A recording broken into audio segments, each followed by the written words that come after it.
Bien, nous allons donc poursuivre nos travaux. Je vais demander à Michel Sapin, ministre des Finances et des Comptes publics, de venir me rejoindre sur cette tribune. Michel Sapin, si vous voulez bien monter sur la tribune.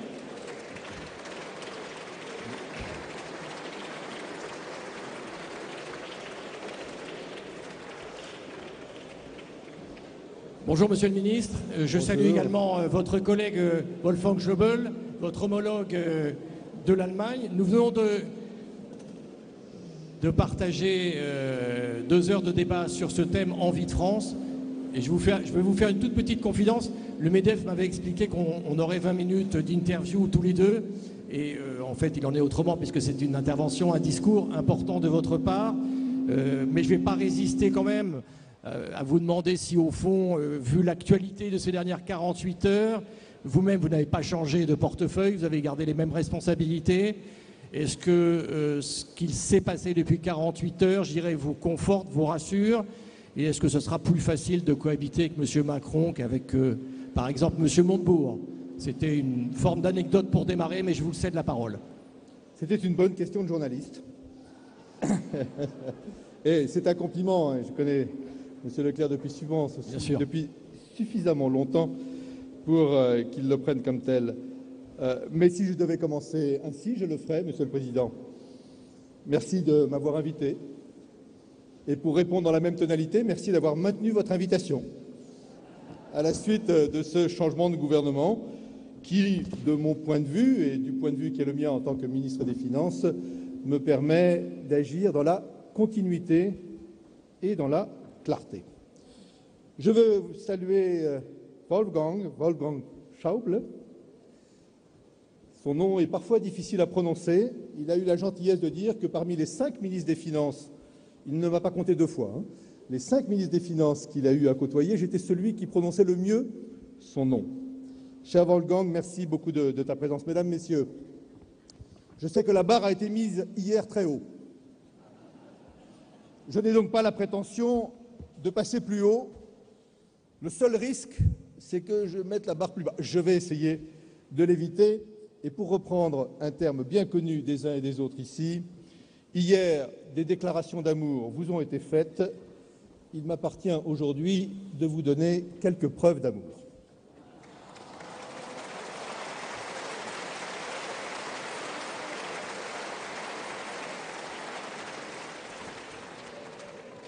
Je voudrais d'abord et continuer en saluant M. Schäuble.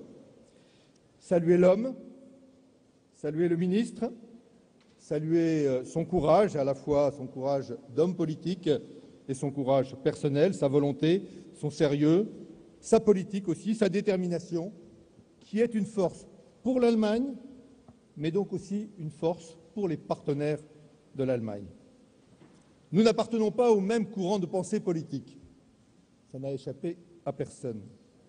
Et pourtant, regardez, aux dernières élections européennes, Wolfgang soutenait un candidat, j'en soutenais un autre. Son candidat est président ou sera le président de la commission soutenue par la France. Mon candidat est le président du Parlement européen soutenu par son propre parti. Comme quoi, on peut, en ayant des pensées ou des familles différentes, avoir à un moment donné une rencontre qui est celle de l'intérêt général, de l'intérêt de chacun de nos pays et à partir de là, de l'intérêt de l'Europe. Je mesure la portée symbolique, vous l'avez voulu, Monsieur le Président, de cette présence aujourd'hui. Et je partage totalement ce choix que vous avez fait d'inscrire nos réflexions, vos débats, dans un cadre franco-allemand et bien sûr, dès lors, dans un cadre européen. Le Premier ministre vous l'a dit hier, il n'y a pas d'avenir pour la France sans ses partenaires européens. Il y a encore moins d'avenir contre les partenaires européens. Il n'y a pas de croissance possible en Europe dans le conflit ou dans la désunion de ses États membres. L'Europe, ce ne sont pas des pays qui s'opposent, ce ne sont pas des pays qui cherchent chez leurs voisins une excuse ou une explication à leurs propres difficultés. L'Europe, c'est un projet, c'est un espace de coopération où chacun doit prendre ses responsabilités pour permettre aux autres de le faire aussi. Nos économies sont évidemment interdépendantes. Wolfgang et moi, nous le savons bien. Vous le savez bien, messieurs les présidents. Je salue ici le président des entreprises allemandes. Je le salue parce que je sais qu'il est aussi avec vous et qu'il est avec nous. Nos économies sont donc profondément interdépendantes. Nous avons donc besoin d'une stratégie européenne qui soit une stratégie cohérente en matière de croissance. Mais cette stratégie ne peut pas se construire sans qu'une confiance commune et une responsabilité de chacun ne soient mises en avant. Et c'est là tout le sens de la politique que nous menons au niveau national comme au niveau européen. Nous avons une vision commune en matière d'investissement et nous ferons des propositions communes en matière de transport, en matière d'infrastructures numériques, en matière d'infrastructures énergétiques, en matière aussi de recherche et de développement. C'est un besoin fondamental pour nos économies. La zone euro, dans son ensemble, n'a pas retrouvé son niveau de richesse de 2008, d'avant la crise, même si pour nous deux pays, ce niveau a été désormais dépassé et très largement dépassé par ton pays, Wolfgang, l'Allemagne. Le niveau du chômage européen est alarmant. Le retard de croissance accumulé se traduit par des capacités productives qui sont sous-utilisées. Et nous le savons bien, pour l'Allemagne aussi, le pays qui est le tien, Wolfgang, a fait des réformes dans un moment où la croissance européenne était forte en Europe, ce qui n'est plus le cas aujourd'hui. L'action de la Banque centrale européenne est très utile, y compris par le niveau de l'euro qu'elle a engendré, qui apportera, me semble-t-il, un soutien à l'activité. Mais aujourd'hui, la croissance et l'inflation déçoivent en Europe. Et je rejoins de ce point de vue-là, sans surinterpréter ce qu'il a dit, Mario Draghi, le président de la Banque centrale européenne, lorsqu'il dit que nous devons recréer les conditions pour que l'Europe résorbe son retard de croissance et son chômage. L'Europe n'est pas figée, elle n'est pas aveugle aux réalités du monde, mais elle ne peut bouger que sur la base de la confiance et d'une entente commune entre ses membres et d'abord entre nos deux pays. C'est sur cette conviction que s'est toujours bâtie la relation franco-allemande. Et j'ai encore le souvenir, lors de mon premier passage au ministère de l'Économie et des Finances, il y a de ça depuis 20 ans, de cette période cruciale, juste après la chute du mur de Berlin, au moment de la réunification, où nos deux pays ont su dépasser leurs intérêts divergents et avancer ensemble pour construire l'euro. À l'époque, c'était d'ailleurs l'Allemagne qui était face à des difficultés et à des défis économiques considérables. Ce n'était pas une époque facile, mais l'Allemagne a réussi à surmonter cette épreuve. Elle a su se réformer.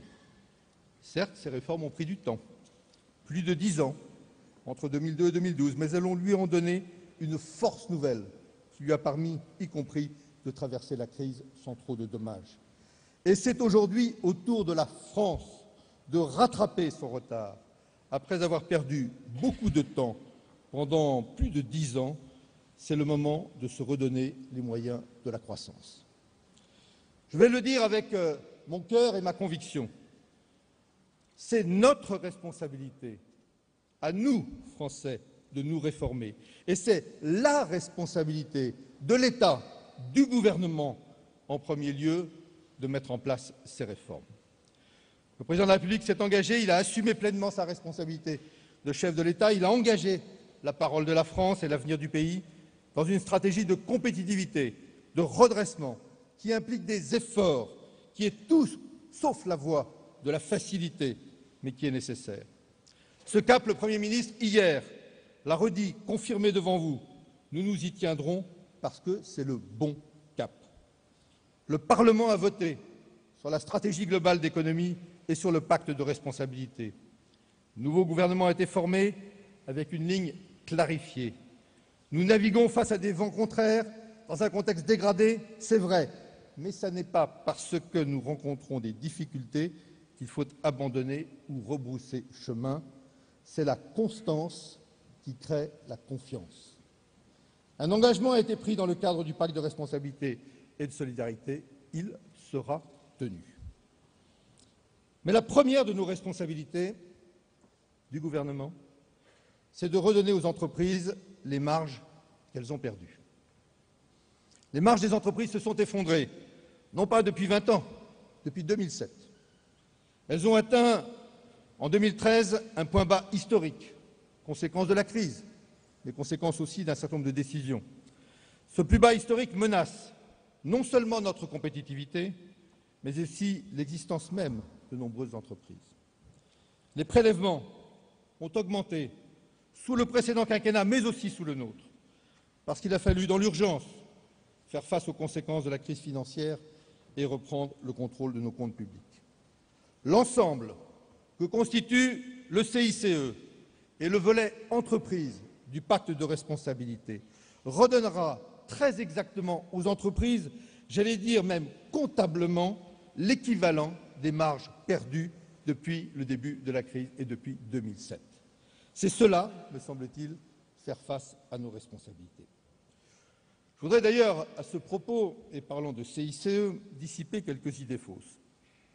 On a beaucoup parlé, à partir d'une étude, d'ailleurs au principe discutable, de dividendes ces dernières semaines.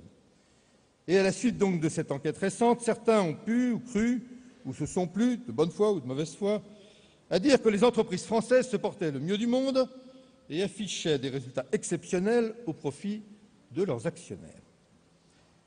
Des entreprises qui s'enrichissent dans un pays qui s'appauvrit, voilà l'image qu'on a parfois tendance à laisser se diffuser.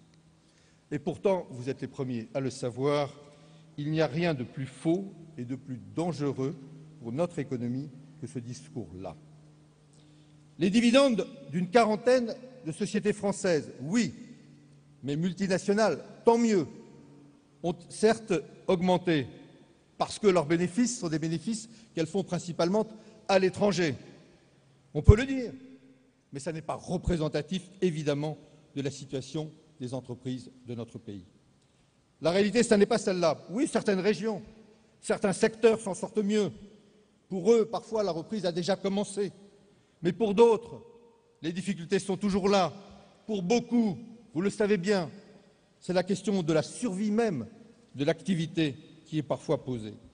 Et nier cela, faire croire que les ménages seraient les seuls à subir les conséquences de la crise dans notre pays, ce serait n'avoir jamais mis, au cours de ces derniers mois, les pieds dans les entreprises sur notre territoire.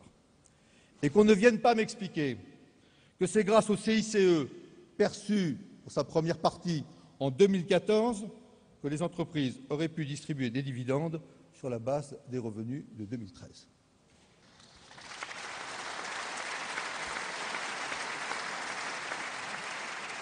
Redonner des marges à nos entreprises, c'est d'abord leur redonner la capacité d'embaucher et d'investir. C'est nous redonner, à nous tous, les moyens de la croissance. C'est notre responsabilité, à nous, gouvernement. Et cela passe aussi par de la stabilité et par de la visibilité dont vous avez absolument besoin dans un monde par ailleurs incertain. C'est ce que nous faisons évidemment avec le pacte, mais nous irons encore plus loin. Et c'est pourquoi, en matière fiscale, nous mettrons en œuvre le principe de non-rétroactivité fiscale.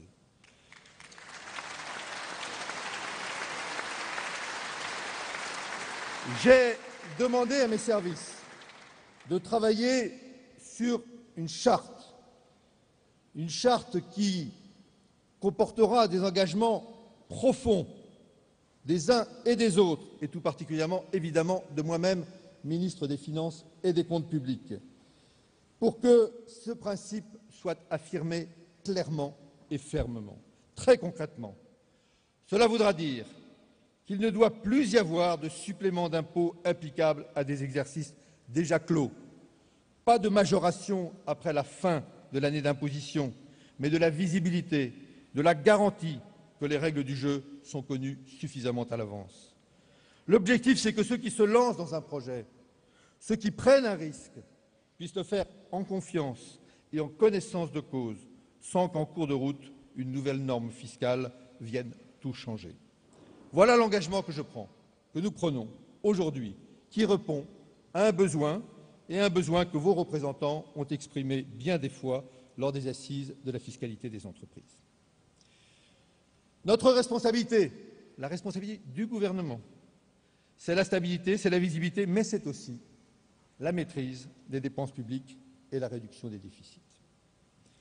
Nous mettrons en œuvre ce plan d'économie de 50 milliards que nous avons déjà proposé au Parlement, qu'il a voté dans son principe. Et nous le ferons non pas pour complaire à l'Europe, non pas, et ce serait déjà une bonne raison, pour faire plaisir à tel ou tel partenaire européen, cher Wolfgang, mais nous le ferons pour nous-mêmes, la France, dans l'intérêt de notre pays, et parce que nous considérons que c'est à terme la puissance économique et financière de la France qui est en jeu, après tant de décennies où nous avons, les uns comme les autres, comme beaucoup d'autres pays d'ailleurs en Europe et dans le monde, vécu à crédit.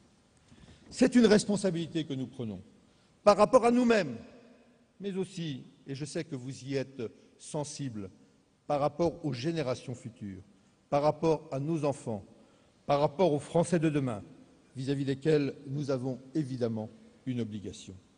C'est l'avenir qui est en jeu, et c'est pour préparer, pour préserver cet avenir que nous travaillons. 50 milliards d'euros d'économies sur 3 ans, dont 21 milliards dès 2015. C'est un effort sans précédent de ralentissement de la dépense publique et dans certains secteurs de diminution de la dépense publique. Certains, je ne parle pas parmi vous, nous demandent d'en faire plus, ils en ont toujours fait moins. Ou plus exactement, ils ont toujours fait plus de dépenses publiques. Mais nous devons préserver les priorités de demain. Et ces priorités de demain, c'est l'éducation, la formation, c'est la qualité des soins, car la santé, ça compte énormément, y compris dans la compétitivité d'un pays. C'est l'investissement, car en reprenant le contrôle de nos finances publiques, nous redonnons des marges de manœuvre à l'État pour investir là où il y en a le plus besoin. Nous nous donnons les moyens d'une politique volontariste en faveur des entreprises et de la compétitivité. Nous créons les conditions d'un maintien durable des taux d'intérêt à un niveau attractif et favorable à l'investissement. Et nous nous inscrivons en cohérence avec les politiques économiques menées en commun au niveau européen. À plus long terme, l'enjeu, c'est aussi de mener à bien des réformes en profondeur de notre pays. C'est la condition d'une croissance qui ne soit pas simplement liée à un rebond de la conjoncture que nous appelons tous de nos voeux, mais au-delà de ce rebond, qui tarde à venir d'ailleurs, mais qui, nous voulons que cette croissance soit une croissance durable, une croissance en profondeur. Je pense, en termes de réforme, à celle des collectivités locales. Je pense à la réforme de l'État. Je pense au renforcement de la concurrence dans un certain nombre de secteurs où les règles actuelles ne sont plus adaptées et pénalisent l'activité économique. Le Premier ministre a défini devant vous, je ne vais pas les reprendre, un véritable programme de réforme ambitieux, audacieux, courageux, qui permettra à la France de rattraper son retard et de se donner toutes les chances pour son avenir. C'est notre délit politique, donc, la responsabilité, la lucidité, la volonté d'agir. Nous avons pris nos responsabilités, nous avons pris nos risques, comme vous le faites vous-même au quotidien. Car des risques, mesdames et messieurs, il y en a de toute nature. Chacun doit savoir prendre le sien. Mais en assumant totalement notre responsabilité, notre objectif, c'est aussi de créer les conditions pour que chacun puisse prendre les siennes. À vous de constater maintenant que nous tenons fermement le cap, que nous tiendrons nos engagements avec force et avec détermination. Bien sûr, la mise en œuvre de ces décisions est échelonnée dans le temps, car nous ne prenons pas des engagements que nous ne pourrions pas tenir, et en particulier que nous ne pourrions pas financer. Mais nous vous avons donné d'ores et déjà une visibilité sur 3 ans. L'ensemble des mesures du pacte pour 2015 ont été votées cet été. Les suivantes le seront chaque année. C'est le principe même du pacte. Nous avions déjà eu des discussions de même nature à propos du CICE avant qu'il ne se mette en place. Et vous constatez aujourd'hui son effectivité dans chacune de vos entreprises. Vous pouvez donc compter sur les engagements que nous avons pris et bâtir vos projets sur cette base-là. Et c'est là que, évidemment, nous comptons sur vous. C'est là que tous les Français comptent sur vous. Et c'est un rendez-vous crucial que nous avons collectivement avec eux. L'enjeu, c'est de se préparer dès aujourd'hui pour être prêt demain à profiter au maximum de la reprise, à reconquérir des parts de marché, en pariant sur l'innovation, en investissant, en embauchant aussi, bref, en prenant des risques à la hauteur des opportunités qui seront offertes. Et c'est ce que doit permettre ce pacte. Vous offrir un cadre d'opportunités sur lequel rebondir en accélérant vos projets, en ressortant des tiroirs des projets auxquels vous avez renoncé à cause de la crise et des difficultés, en repartant de l'avant. Pour forcer le destin demain, il faut réamorcer dès aujourd'hui la machine économique du pays en mobilisant toutes les forces de votre entreprise. Les forces économiques, évidemment, mais aussi les forces sociales. Je n'insisterai jamais assez sur l'importance du dialogue social. Wolfgang pourra en témoigner. Des réformes d'ampleur, y compris dans le domaine social ou du droit du travail, des réformes d'ampleur demandent un énorme effort de concertation et de négociation. Cela a été vrai pour l'Allemagne, où pourtant les réformes ont pris près de 10 ans à être mises en œuvre. Partout où le dialogue social a pu être mené avec intelligence, dans l'intérêt collectif, la réussite a été au rendez-vous. Cela a valu pour l'Allemagne, cela vaut ainsi pour la France, dont les modèles, la France et l'Allemagne, sont beaucoup plus proches que parfois on ne le dit, en tous les cas très différents d'autres modèles comme le modèle anglo-saxon. Vous connaissez mon attachement au dialogue social qui associe tous les partenaires et qui place chacun face à ses responsabilités. C'est une exigence mutuelle à laquelle chacun se doit de participer. C'est la meilleure façon de dépasser les clivages ou de les réduire pour donner toutes ses chances à une mobilisation commune de toutes nos forces économiques et sociales au service de nos objectifs. Et c'est bien dans cet esprit et sur cette base que nous vous proposons d'avancer avec le pacte de responsabilité. Nous prenons nos responsabilités au nom de l'État. Je vous fais confiance pour prendre les vôtres, franchir le pas, pour que notre pays, et avec lui tous ses citoyens, soient au rendez-vous du succès dans l'année qui vient. C'est l'intérêt de chacun ici, c'est l'intérêt des entreprises, c'est l'intérêt de leurs dirigeants, c'est l'intérêt de leurs salariés, c'est l'intérêt de tous les Français, c'est l'intérêt de la France, c'est l'intérêt de l'Allemagne, c'est l'intérêt de l'Europe, et c'est autour de cet intérêt commun et partagé que je vous propose que nous nous mobilisions tous ensemble.